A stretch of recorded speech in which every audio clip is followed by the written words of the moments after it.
This is Radhika गौर। और जैसा कि आप अभी जानते हैं कि हम अपना कौन सा चैप्टर पढ़ रहे हैं बेटा, दो चर वाले रैखिक समीकरण युग्मों के बारे में हम यहाँ पे डिस्कस कर रहे हैं। तो देखिए, हम इनके बारे में तो अच्छे से पढ़ ही रहे हैं, तो हमने यहाँ पे तीन चीज़ों के बारे में अभी तक डिस्कस कर लिया। अब आप फटाफट से बताइए वो तीन चीज़ कौन सी थी। ऑब्वियसली पहली चीज़ हमने ग्राफिक विधि पढ़ी थी,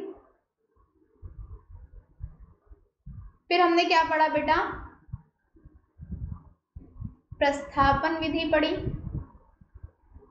फिर हमने क्या पढ़ा, विलोपन विधि पढ़ी। ठीक है, अब हम पढ़ेंगे वज्र गुणन विधि। ये हमारी आखिरी विधि है। कौन सी? वज्र गुणन विधि।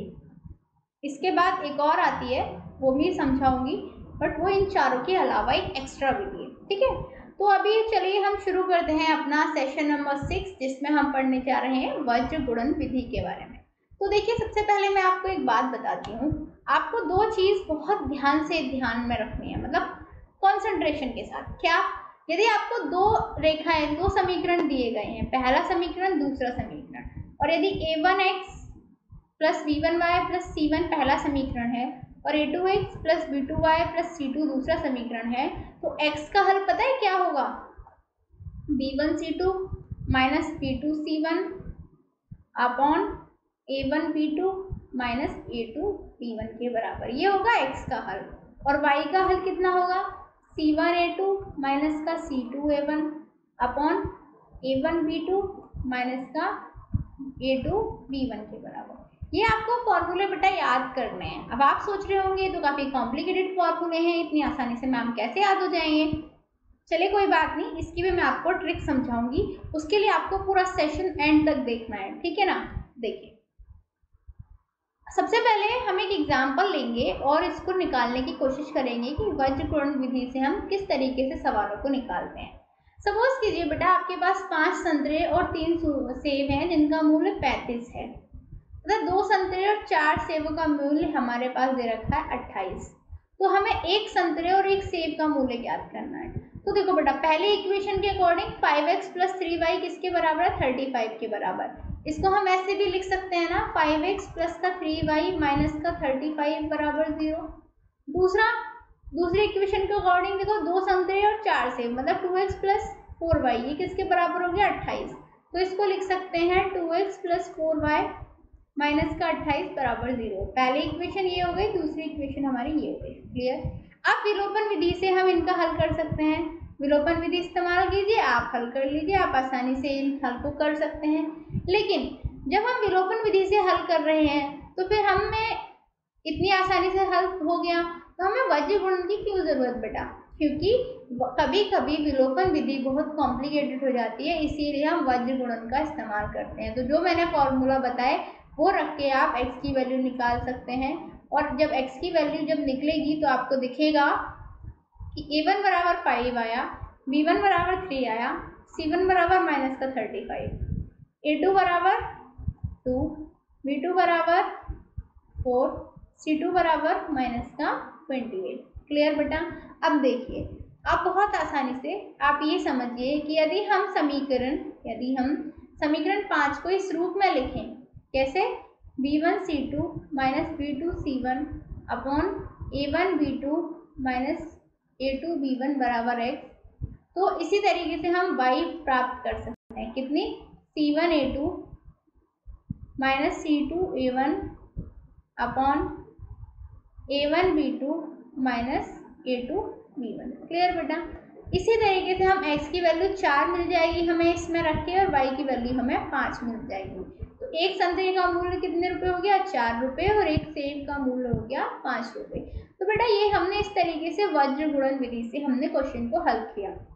लेकिन क्या ट्रिक होती है? किस ट्रिक का इस्तेमाल करके आप आसानी से वज्र गुणन विधि से सवालों को हल कर सकते हैं?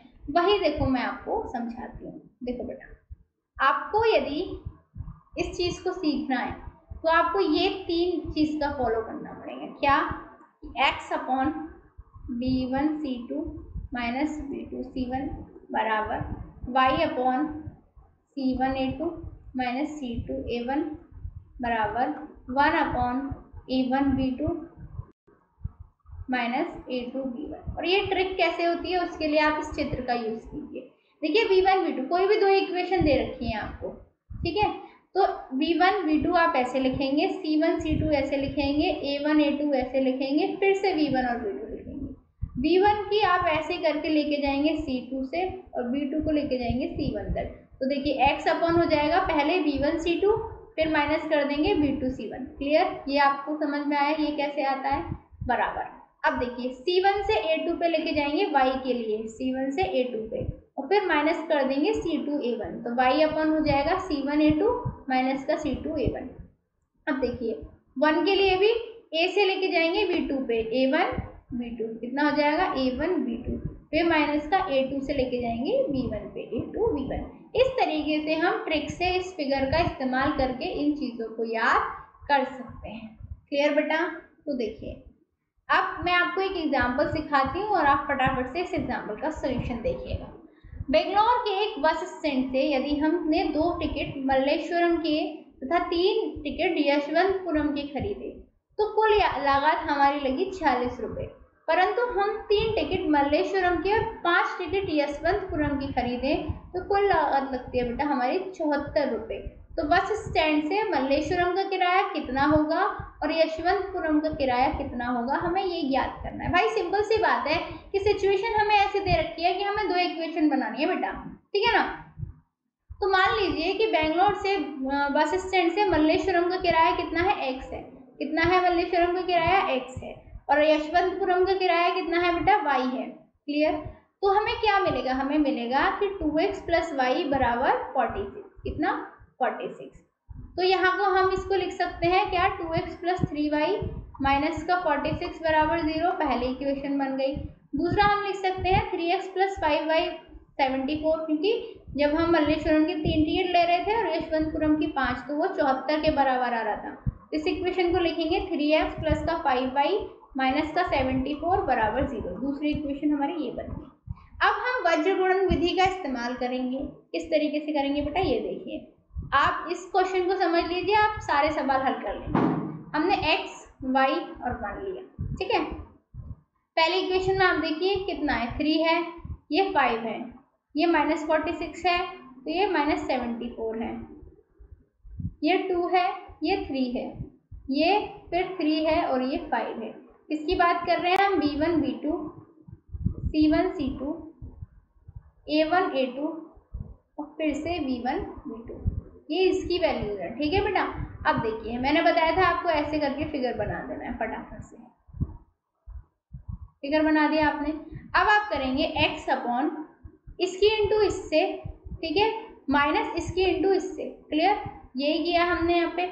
सेम इसकी इंटू इससे माइनस इसकी इंटू इससे, ये किया हमने यहाँ पे। फिर यहाँ पे भी हमने इसकी इंटू इससे माइनस इसकी इंटू इससे, ये भी हमने यहाँ पे ऐसे कर लिया। जब हमने ये किया तो हमने पाया बेटा x अपॉन ये, y अपॉन ये, 1 अपॉन ये। यहाँ से x अपॉन 8 बराबर आ जाएगा y अपॉन 10 बराबर आ जाएगा 1 अपॉन 1। तो यहाँ से बेटा x अपॉन 8 बराबर 1 अपॉन 1 हो गया, तो यहाँ से x की वैल्यू 8 आ गई।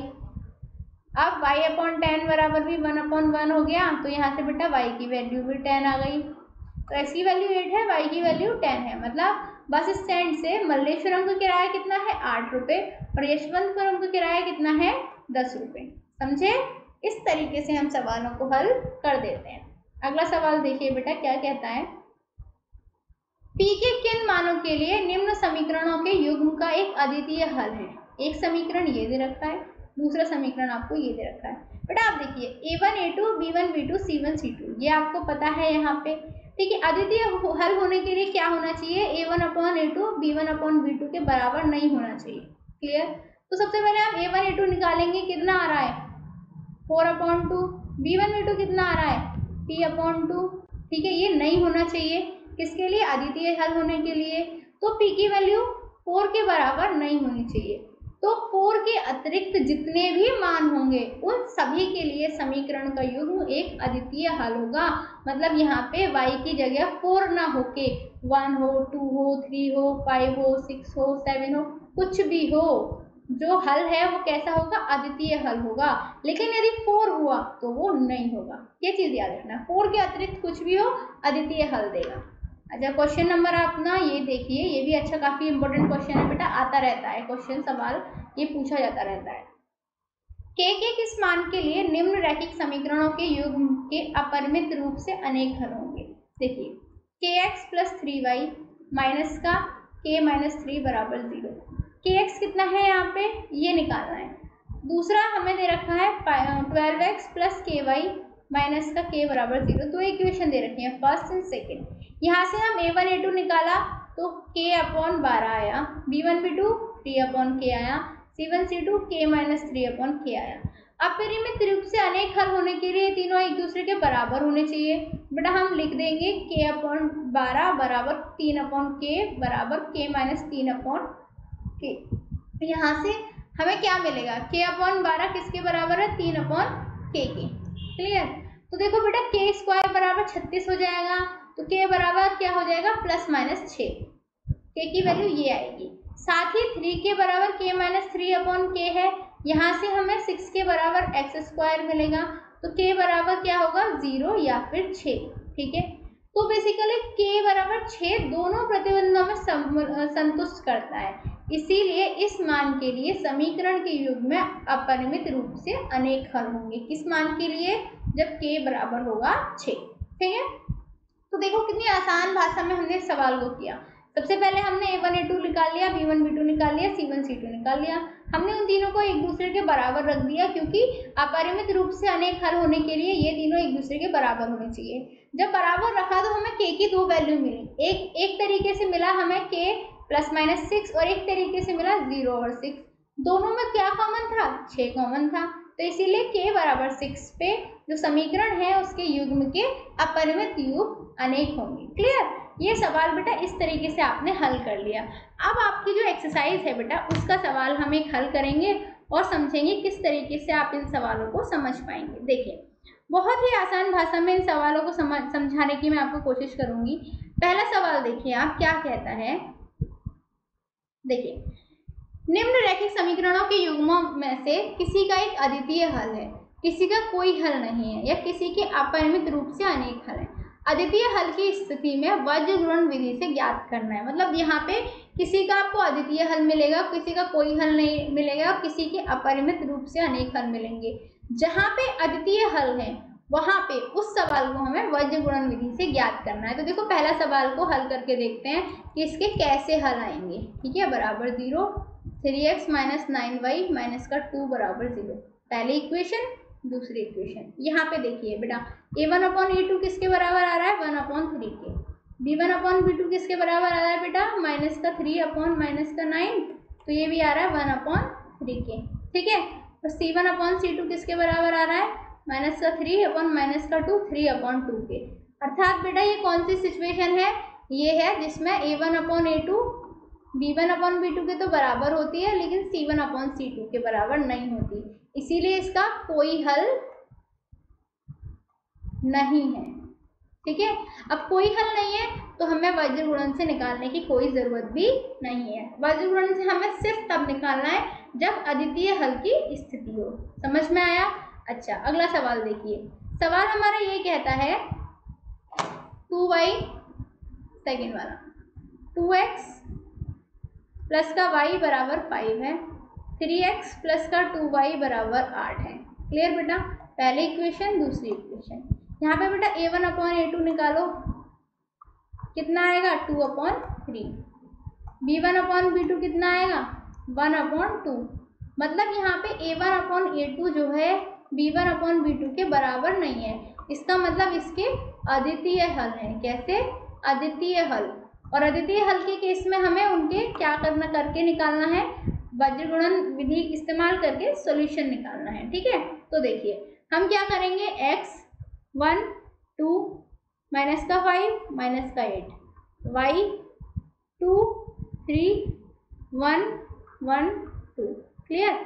अब देखो इसकी इंटू इससे, इसकी इंटू इससे, इसकी इंटू इससे, इसकी इससे, इसकी इससे, तो बेटा x हो जाएगा 1 गुणा माइनस का 8 माइनस 2 गुणा माइनस का 5 बराबर y बराबर हो जाएगा -5 गुणा 3 -8 गुणा 2, ठीक है। और 1 बराबर हो जाएगा 2 गुणा 2 -3 गुणा 1, ठीक है। इतना हो गया। यहाँ से बेटा देखो x/2 आएगा हल करके, y/1 आएगा और 1/1 आएगा, ये सिचुएशन आएगी। इस सिचुएशन में बेटा आप क्या कर सकते हो, आप कर सकते हो कि x/2 बराबर y/1 बराबर 1/1 है, तो यहाँ से x आ जाएगा आपका 2 के बराबर, y आ जाएगा आपका 1 के बराबर। तो आपके हल क्या होंगे, x बराबर 2 और y बराबर 1 होंगे। क्लियर। अच्छा, इसके बाद आप एक और सवाल देख करा देती हूँ। तीसरा देखिए 3x, ठीक है, 3x माइनस का 5y माइनस का 20 बराबर 0। इसे ऐसे लिख सकते हैं, पहली इक्वेशन 6x माइनस का 10y माइनस का 40 बराबर 0। दूसरी इक्वेशन हम ऐसे लिख सकते हैं, देखिए a1/a2 किसके बराबर आ जाएंगे, 3/6 1/2, b1/b2 माइनस का 5 माइनस का 10 1/2, c1/c2 20/40 1/2। अर्थात इसके अपरिमित रूप से अनेक हल हैं, अपरिमित रूप से अनेक हल हैं। और बेटा अनेक हल के केस में भी हमें कुछ छेड़खानी नहीं करनी, हमें कोई वज्र गुणन से निकालने की जरूरत ही नहीं है। अब चौथा सवाल देख लो बेटा, इसमें x माइनस 3y माइनस का 7 बराबर 0 पहली इक्वेशन हो गई, और 3x माइनस का 3y माइनस का 15 बराबर 0 दूसरी इक्वेशन हो गई। पहली इक्वेशन से और दूसरी इक्वेशन से a1/a2 आ गया बेटा 1/3 और b1/b2 आ गया बेटा 1/3। 1 के बराबर तो होता नहीं है, इसका मतलब ये हुआ कि a1/a2 is not equal to b1/b2, मतलब इसके अद्वितीय हल हैं। तो अब आप क्या करेंगे, अब आप प्लीज ये क्वेश्चन खुद से सॉल्व करेंगे और इसमें वज्र गुणन विधि का इस्तेमाल करके क्या निकालना है, x की वैल्यू निकालनी है और y की वैल्यू निकालनी है। और यदि आपसे नहीं निकलती है तो जैसा कि मैंने आपको बताया, आस्क एनी डाउट क्वेश्चन पे जाइए और मुझसे आप सवाल पूछ सकते हैं। तो बस यही था वज्र गुणन विधि के बारे में। एक्सरसाइज बहुत बड़ी है, इसलिए इससे आगे वाले सेशन में मैं आपको पूरी एक्सरसाइज समझा दूंगी। चलिए मिलते हैं अगले सेशन में, तब तक के लिए शुक्रिया।